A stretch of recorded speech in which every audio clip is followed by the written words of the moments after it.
Iran का ना एक बादशाह था। सर्दियों की शाम जब अपने महल में दाखिल हो रहा था ना, तो एक बूढ़े दरबान को देखा, जो ना महल के मेन दरवाजे पर पुरानी और बारीक सी वर्दी में पहरा दे रहा था। बादशाह ने उसके करीब अपनी सवारी को रुकवाया और उससे ना पूछा कि तुम्हें सर्दी नहीं लगती यार? तो दरबान ने जवाब दिया कि बहुत लगती है हुजूर, मगर क्या करूं कि गर्म वर्दी है ही नहीं मेरे पास, इसलिए बर्दाश्त करना पड़ती है। मैं अभी महल के अंदर जाके ना, बादशाह कहता है कि तुम्हें को गर्म जोड़ा भेजता हूँ।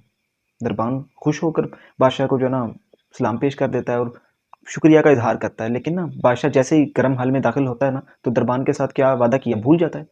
सुबह दरवाजे पर उस बूढ़े दरबान की ना अकड़ी हुई लाश मिलती है और करीब ही मट्टी पर इसका एक ना यक बख्त यानी कि ठंडी उंगलियों में एक तहरीर भी मिलती है।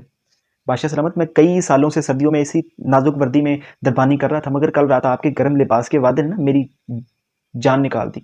सहारे इंसान को खोखला कर देते हैं, इसी तरह उम्मीदें कमज़ोर कर देती हैं। अपनी ताकत के बलबूते जीना शुरू कीजिए। सहारों की बेसाखियाँ फेंक कर अपनी ताकत आजमाइए। जब को कहता है ना कि टेंशन ना ले, पैसों की ज़रूरत है, मैं इंतज़ाम कर दूंगा, तब आप कोशिश करना भी छोड़ देते हैं। पर जब आपको पता होता है ना कि सारे काम मुझे खुद ही करने हैं, तो तब फिर बड़ी जी जान लगा के मेहनत करते हैं।